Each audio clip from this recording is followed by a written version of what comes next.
We are busy tracking our next storm system ready to roll in from the south. This very warm front will kick off rain chances, potentially heavy rain chances within the next few hours. We'll break that down and look at our Tuesday and first weather coming up. Plus, a group in Joplin works to develop a tiny community to offer hope to the city's homeless population. And the city of Joplin announces who it's chosen to take over as fire chief. The 4 states' most watched news starts now. Thank you for joining us tonight. I'm Dow Quick. A local group is working to bring a tiny village to Joplin to help the homeless. KOAM's Chris Warner spoke with one of the people in that group about their vision. Joe Johnson spent a week this past summer on the streets with the homeless community in Joplin. I saw that there were a lot of needs being met, but some of the most basic ones, somehow we just weren't able to meet.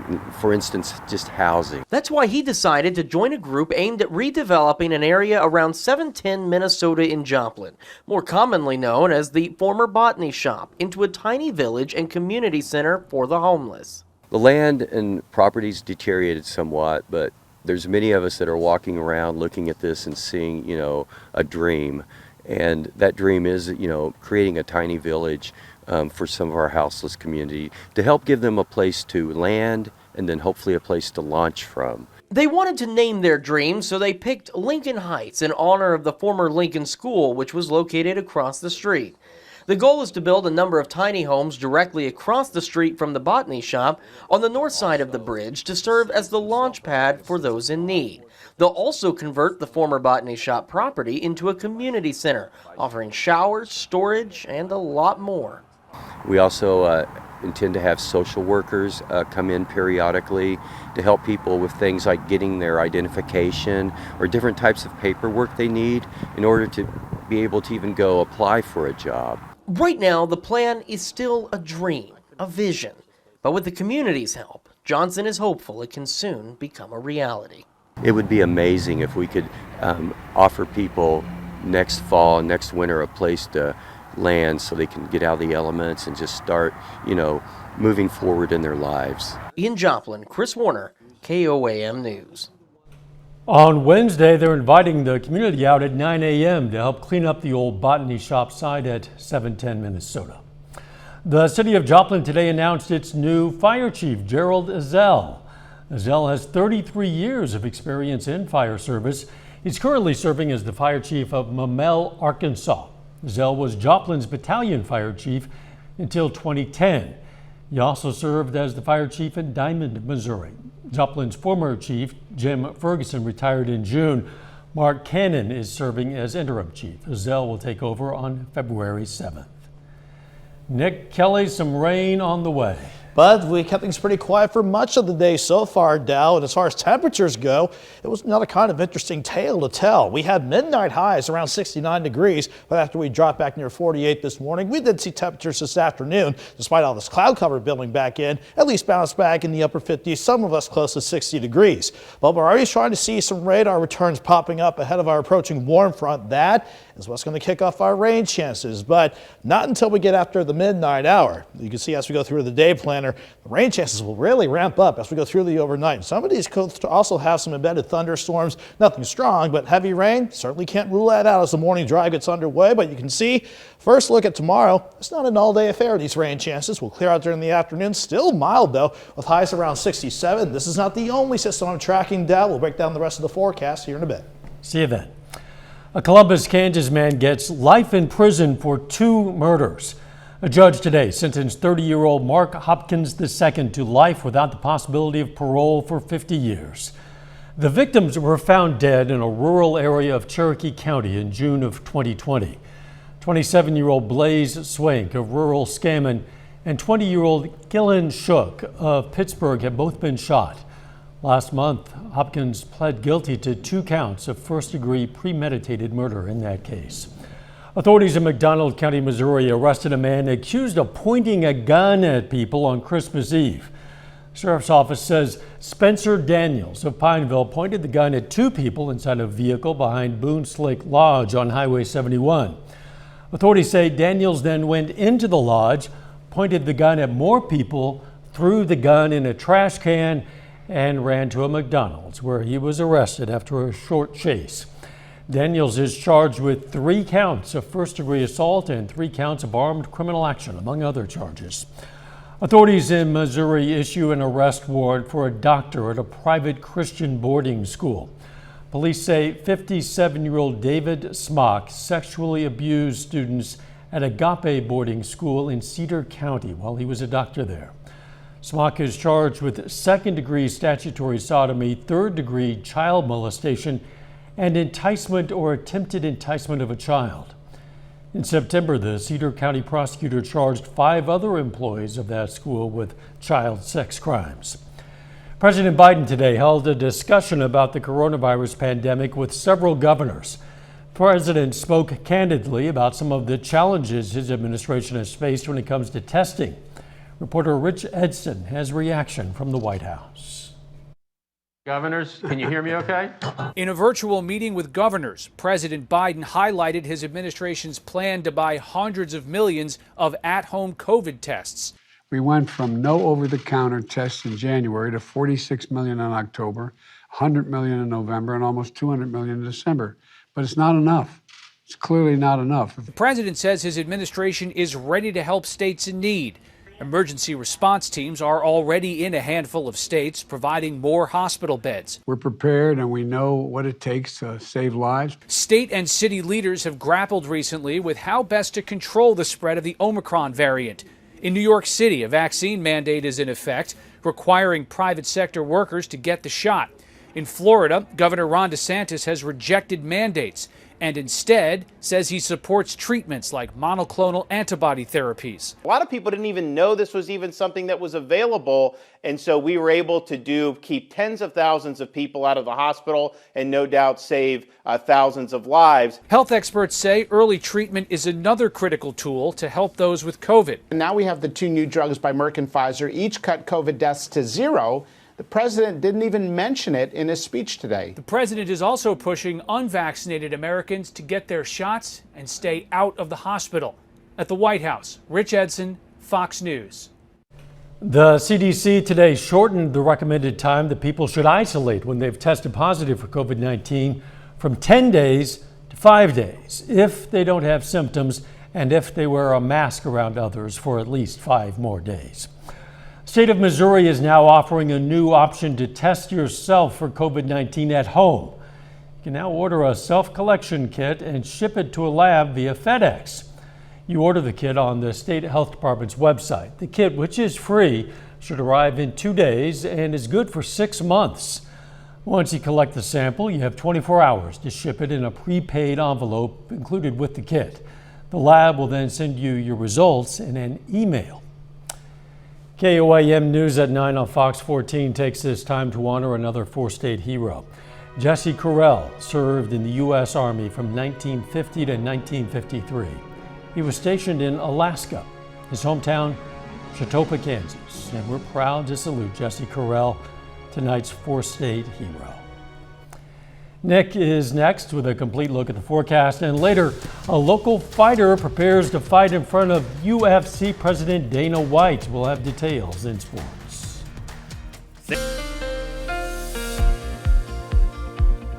Despite quite a bit of cloud cover building back in, we kept things quiet so far for today and certainly this evening. And the live shot from Indigo Sky outside of Seneca, Missouri certainly verifies the quietness that will only hold on for a few more hours, but we are seeing some changes ready to roll on in as we go through the overnight. But as far as temperatures go, it's another interesting tale to tell. After we broke another record the other day, believe it or not, 75 yesterday, a drop in regional. We have midnight highs around 69. We dropped back into the lower 50s this morning. At least we made a jump back close to 60 this afternoon, despite the cloud cover rolling back in. But we've got plenty of cloud cover out there right now ahead of our next storm system, ready to shake things up. For the time being, though, again, it's 50 degrees in Joplin. It's quiet outside with an east breeze at 11 miles per hour. The humidity, it's starting to climb back up now at 43%. As far as temperatures across the rest of the region, the vast majority of us are in the upper 40s to about the lower 50s, and this is primarily where everybody is going to hold as we go through the overnight, because this cloud cover will not budge until we go into tomorrow afternoon. Nothing underneath our cloud cover right now, but you can notice more moisture being picked up along with our next warm front as it works in from the southwest. Couple that with upper level energy coming out of the western U.S. with a couple upper lows being the main source for the energy. That is going to really ramp up our rain chances in just a matter of hours now. But here's 10 o'clock. The future track, I think, is doing a good job keeping us quiet for now, but a lot of cloud cover in place. And again, temperatures holding steady. Most of us upper 40s to near 50. But let me take you from the midnight hour to 3 a.m. The rain really gets going right on top of the region as that front lifts on through. Some heavier pockets of rain, even some thunderstorms can't be ruled out, certainly by the time the morning drive tomorrow gets underway. But we're not talking about anything severe, though, so we're not going to worry about that. But can't rule out some heavy rain chances until we clear things out by tomorrow afternoon. So with this first round of rain on the way, we're not looking at any glaring amounts that might trigger some alarms in our head thinking this could lead to some flash flooding. But where the rain can really come on down anywhere from, well, let's say half an inch to about 1.25 inches, maybe a couple areas pushing almost 2 inches of rain. We'll still keep an eye on that as we continue on with the rain chances for tomorrow morning. But then I think we can actually go mostly sunny tomorrow afternoon. So it won't be a washout all day long. And even with the rain chances, we'll go from 49 in the morning, 63 by noon, and a high near 67 degrees. But by Wednesday, the backside of this system could give us some more rain chances, maybe some scattered showers in our southern counties for Wednesday afternoon. But we're quiet Thursday, we're quiet New Year's Eve. Then our main focus, sticking with Doug's pattern, will be on these storm systems coming at us from the west. We'll plan on rain chances and thunderstorm chances to start the day out on Saturday with midnight highs around 57. But then as temperatures plummet, I would not be surprised if we have this system for the weekend and as some snow chances Saturday night and into Sunday. But we'll go from 57 New Year's Day to a high of 31 on Sunday. So plenty of cold air behind that system on the way down. But for the time being, we'll keep temperatures above normal, 67 tomorrow and 50s Wednesday and Thursday. From above normal to bitterly cold relatively rapidly. Yeah, quite a switch on the way. I guess. Thanks, Nick. Coming up, lawmakers continue negotiations on President Biden's agenda. Democrats aren't giving up on passing their legislative priorities, even without full party support.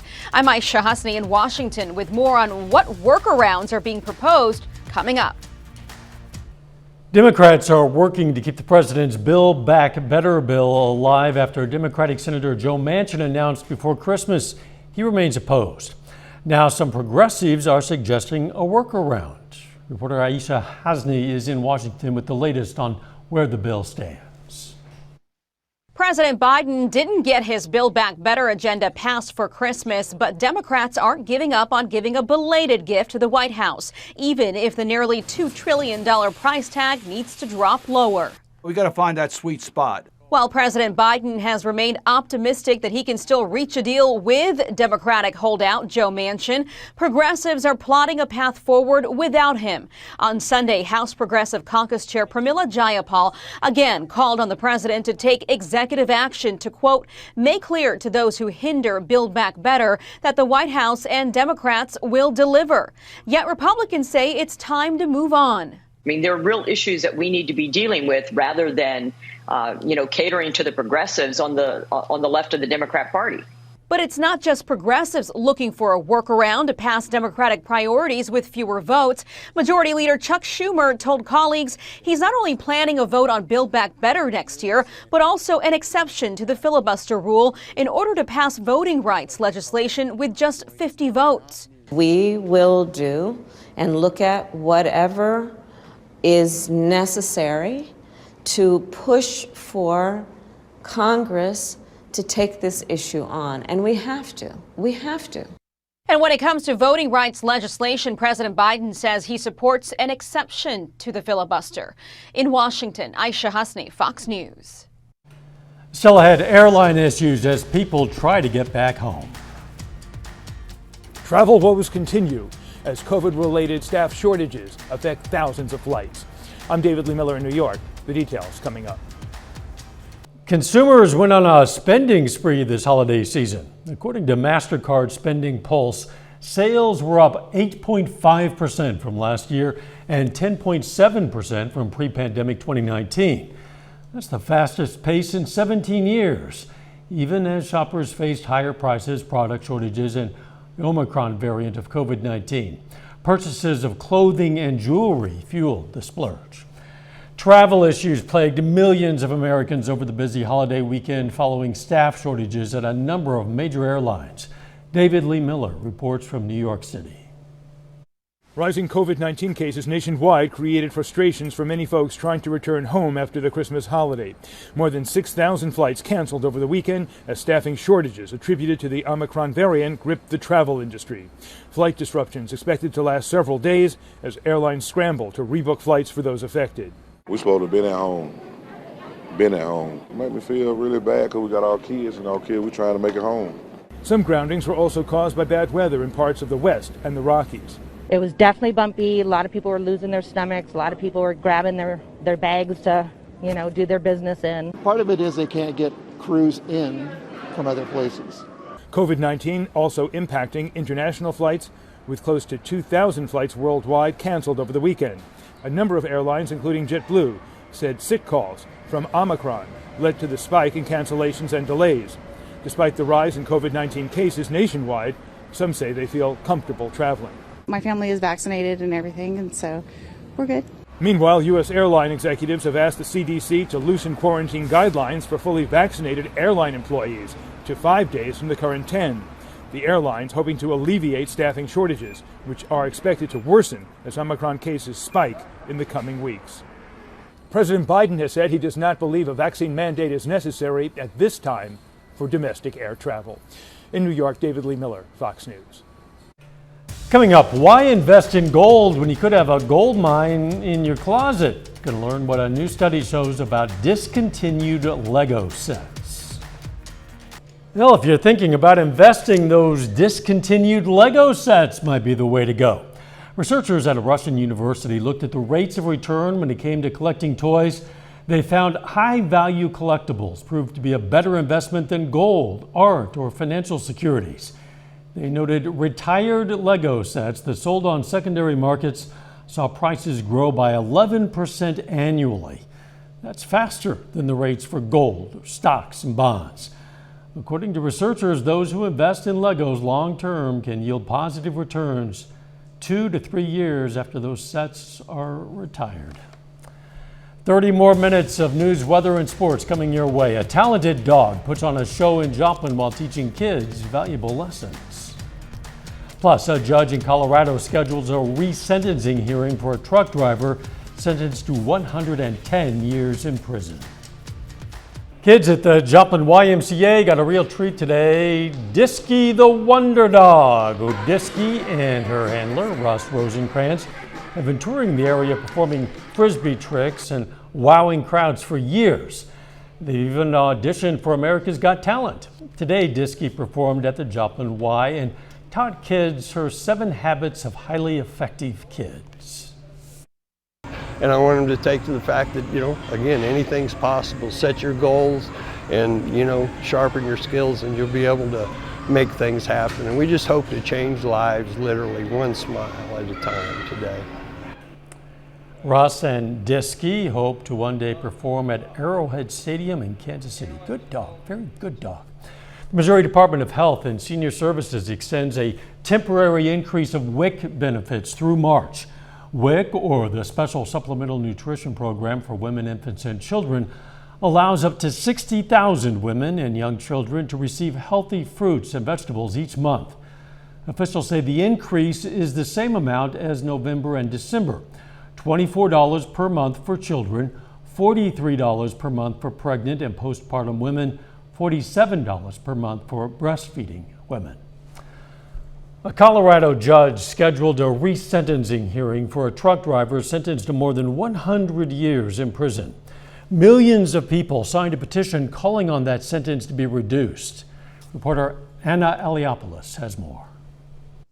A Colorado district attorney is asking a judge to reconsider the 110-year sentence of a truck driver convicted in a fatal interstate wreck. 26-year-old Rahel Aguilera Medeiros was sentenced in December for the crash that killed 4 people and injured several others. District Attorney Alexis King is suggesting a range of 20 to 30 years behind bars instead. On Monday, a hearing to reconsider the sentence was scheduled for next month. The prosecution knew when they charged this case, there was 41 charges altogether. They knew how much exposure, meaning how much time this defendant potentially could get if he were found guilty. Police say Aguilera Medeiros was driving a semi at least 85 miles an hour before the crash in April 2019. He drove past a runway truck ramp after his brakes failed and then crashed into stopped traffic. He was found guilty in October of 4 counts of vehicular homicide and nearly 24 other charges. It wasn't intentional. At his sentencing, Judge Jones says he was bound to the mandatory minimum sentencing laws in the state. But the decision drew widespread criticism. Nearly 5 million people signed an online petition urging Governor Jared Polis to grant clemency. Protests were also held at the Capitol in Denver. This type of injustice has to stop.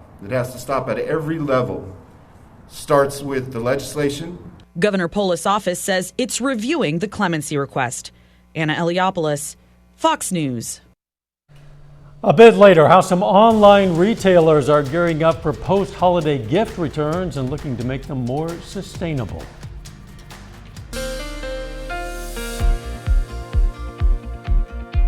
I'm keeping an eye on the radar and our cameras, so looking for any signs of rain. They have not appeared yet, but in a matter of a few hours or so, we will be set for a wet start to our Tuesday. For the time being, the live shot from Indigo Sky, one of the many shots I'm keeping an eye on, shows a lot of cloudiness in place, which is what we've seen ever since we got the late afternoon and evening underway, but nothing underneath our cloud cover yet. Even though the radar wants to suggest this is all rain making it down to the ground, it's actually rain up in the clouds building as we go throughout the next few hours. But eventually rain will make its way down to the ground, but not until we go deeper into the overnight. We'll get to the timing in a moment, but first, before we look at where we're going, here's where we are right now. Quiet in Joplin, 50 degrees with an east breeze at 11 miles per hour. And that humidity, it is starting to climb back up. It's currently sitting at 43%.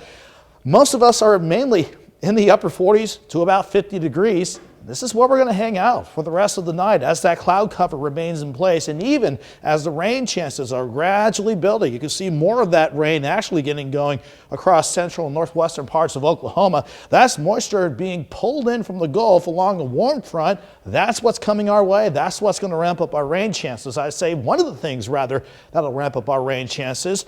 Also, we're getting some energy in the upper levels from these upper level lows out west. That's what's riding along the jet. That's also going to aid in the rain chances that will get going within a matter of hours. Let me show you what I mean with the future track forecast. Still at the top of the hour, we'll keep things dry, but a lot of cloud cover in place, keeping us in the upper 40s to near 50.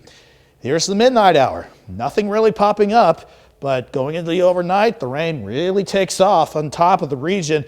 Some moderate to heavy rain possible, and even some embedded thunderstorms, certainly as the morning drive gets underway, but we're not expecting anything severe as we get these morning rain chances underway. However, in terms of rain amounts, we could see some amounts certainly stack up. Nothing that screams flash flooding concerns, but with most of us ranging between 1/4 of an inch in our far northwestern counties to about 1.25 inches, you can see how there might be some spots that might see about 1.5 inches of rain. So that might be a little cause for concern in terms of minor flooding issues. So this is something that Michael Hayslip will be tracking as we get tomorrow morning underway.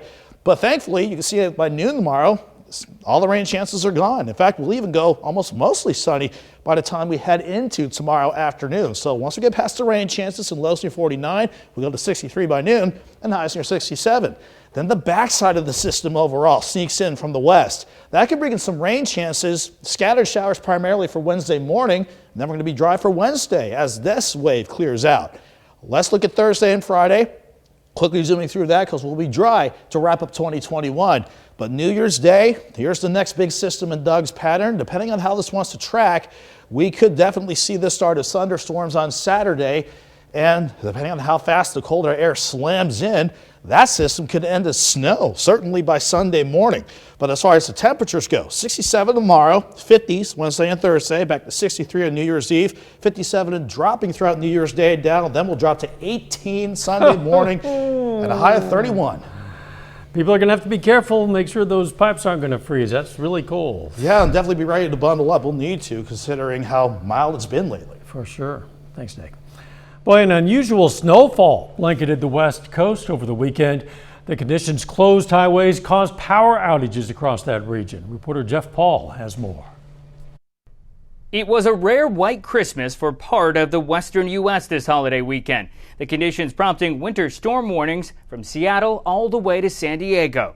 I don't think we were expecting quite this much. On Sunday, snow blanketed parts of the Pacific Northwest, dropping several inches of snow across Oregon. Plows worked across the state to treat and clear roads. The unusual weather catching many drivers off guard. You can prepare and you can go find a church parking lot and test the mechanical limits of your vehicle in the snow and things like that, but it's always keeping that safe distance and giving caution to other drivers. And in Seattle, more than 3 inches of snow fell, leaving many residents with the rare chance to go sledding. But just north of the city, it was a different story. The cold weather left thousands without power. We do have natural gas fireplaces, so that does keep the house somewhat warm. But when it's 10 degrees out, like right now, it must be pretty chilly inside. Meanwhile, whiteout conditions forced the closure of several key highways in the mountains of Northern California and Nevada. Forecasters say travel in the Sierra Nevada mountains could remain difficult for several days as winter storm warnings continue. I go to Michigan and I want to spend the New Year with my family. And my mom even came to visit us, but I couldn't go to meet her. This storm system will now bring heavy snow to parts of the Midwest through tomorrow morning. In Los Angeles, Jeff Paul, Fox News. Wow, coming up in sports, a big opportunity ahead for local fighter TJ Britton. Plus, a former Kansas State Wildcat shines for the Kansas City Chiefs. Jacob Leonard has that and more next. The Kansas City Chiefs are once again AFC West champions. The Chiefs blew out the Steelers on Sunday to get to 11-4 and earn their 6th consecutive division title. In the game on Sunday, obviously the defense dominated, but Kansas City had some guys step up on offense with Travis Kelce sidelined. McCole Hardman caught a touchdown. Darrell Williams rushed for 50 yards. Derek Gore had 61 receiving yards, and K-State product Byron Pringle had a breakout game with 75 yards and 2 touchdowns. We put guys in position to succeed, and they stepped up and made those plays happen. I mean, a lot of those routes sometimes are Tyreek or sometimes are Travis, and they seem like they're always making plays happen. We threw guys like Pringle, guys like McCole, guys like Noah into those positions, and they made plays happen and kind of filled that role the best they could. In this league, you're not going to have every one of your guys every single week, so guys have to step up, and that's why we've built the receiving room, we've built the tight end room, and then we've built the running back room the way we've built it, is so that whenever guys get their opportunities, they can step up and make plays happen. Well, Joplin fighter TJ Britton is getting back in the MMA cage after winning a couple pro boxing bouts. His next fight will be in February in Kansas City. With a special guest in the audience, he'll be aiming to impress. Finding fights has sometimes been a challenge for TJ Britton. As an amateur, I had so many people back out. As a professional fighter, we've had at least 20 to 25 fighters back out. So, being 8-2, I should have more fights. A lot of it is out of my hands. People just didn't want to fight. And so to get this opportunity is a blessing. Britton has found his next fight, though, and it's a big opportunity.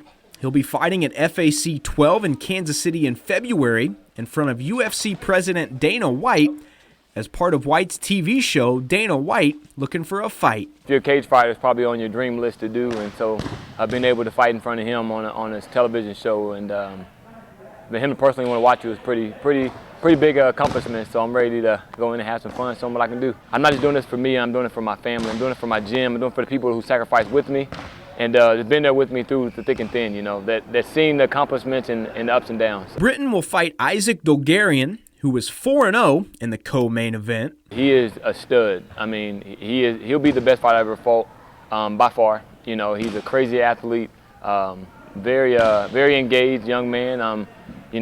high goal set, and everything. I believe everything he's probably said he's achieved, and so we both have the same goals. So we'll see what happens that night. Man, I'm just working hard, man. I'm not cutting any corners. I'll be ready. I'll be the best TJ Britton that I can be, and then we'll go out and we'll have some fun, man. We'll see what happens. And if things go well, Britton is hoping to turn this opportunity into another on a future UFC fight card. You want to get as high as level as you can, and I believe I belong there, and I've always said that. I have a lot of people say that, and so we get the opportunity to see what happens and what shakes out. Now, Britton's fight in February will be for a featherweight title. The fight's January 6th. You can find ticket information in this story on the sports page at KOAMnewsnow.com. The Kansas Jayhawks have had their game against Harvard on Wednesday canceled due to COVID-19 issues with Harvard. Now, they found another game, though, for Wednesday, agreeing to host Nevada in a replacement contest. In the latest AP national rankings released earlier today, KU has moved up a spot to number 6 with a 9-1 overall record. The Big 12 rival Baylor remains undefeated and remains number 1 this week. Now, 3 other conference teams are in the top 25, Iowa State at 8, Texas Tech at 25, and Texas at number 17. And that's a look at sports. We're back with more news right after this. With online sales expected to hit a record $207 billion in the U.S., there could also be a record number of returns this year.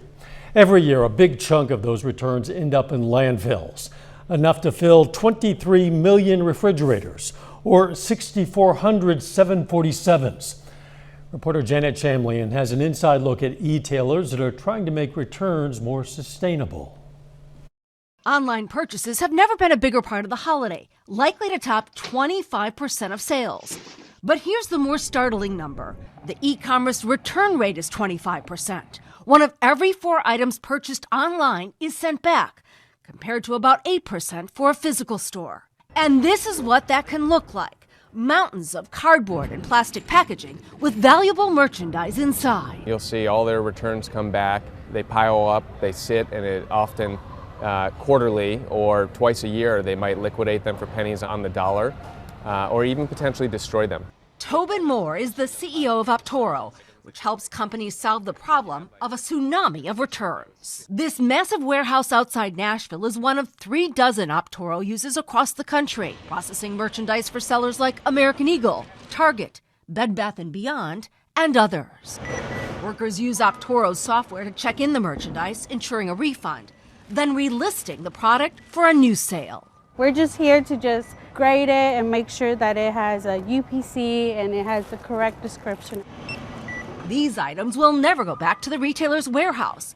They're held here until sold again. The volume here is incredible. On just these 2 racks, there are more than 120,000 items that came in as returns, and most will leave this warehouse as a new sale within a week. In Houston, Abby McDonald used Happy Returns, a service that collects customers' unwanted goods for hundreds of companies that sold them. It's postage and box free. A QR code is all you need. It's close to my office, which made it easy to pop out at lunch and drop it off here for free.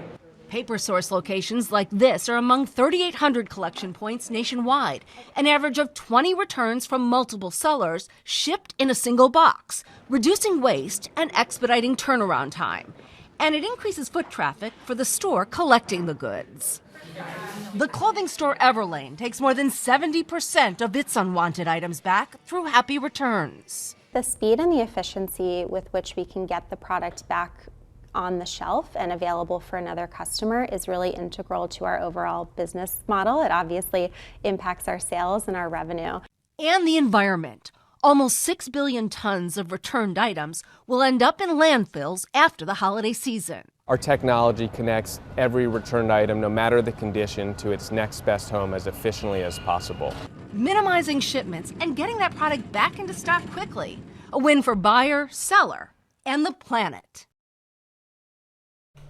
89% of online customers say they won't buy again from the seller if the return process is difficult. Coming up, we're going to take a look back at some of the top celebrity stories from 2021.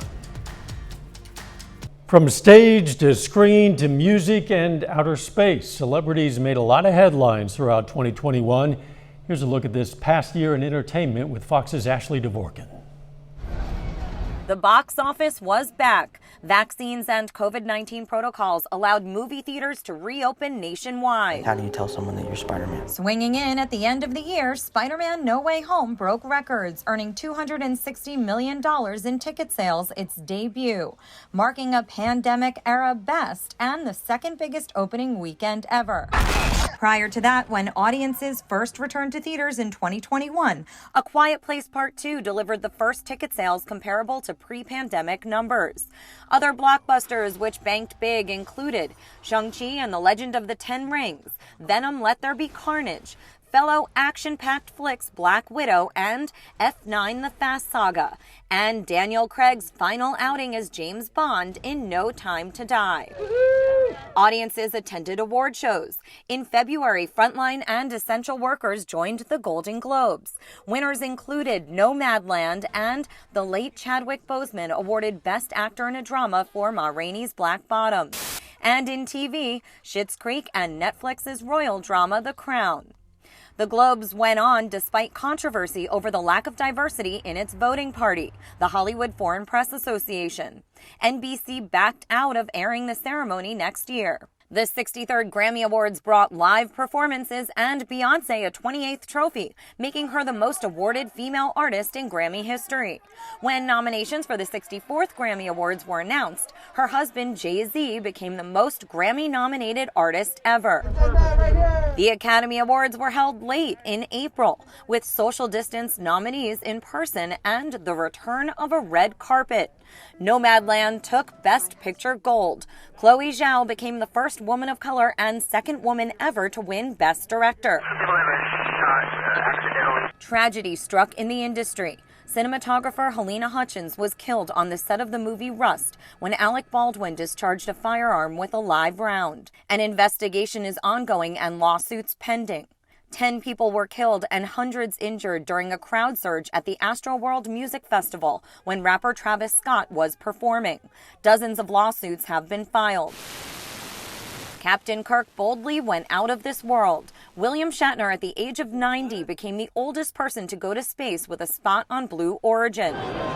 Celebrity couples made headlines for unions and reunions. Paris Hilton got married. Lindsay Lohan got engaged. Cal Penn shared he's engaged to his boyfriend of 11 years. Kim and Kanye announced their divorce. Jennifer Lopez and Alex Rodriguez split. Then, Bennifer, Ben Affleck, and Jennifer Lopez reunited. 2021 freed Britney. Pop superstar Britney Spears won a court ruling to remove the 13-year conservatorship controlling her life and finances, after a powerful plea to an LA judge and a Free Britney movement by her fans.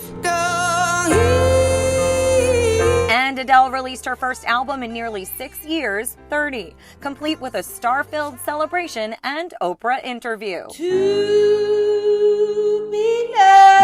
Adele is also now one of many artists headlining new residencies in Las Vegas in 2022. In Hollywood, Ashley Dvorkin, Fox News. And that's our time for tonight. Thanks for joining us. We're going to leave you with video of Santa enjoying his well-deserved time off swimming at the Paris Aquarium. Let's make it a great tomorrow.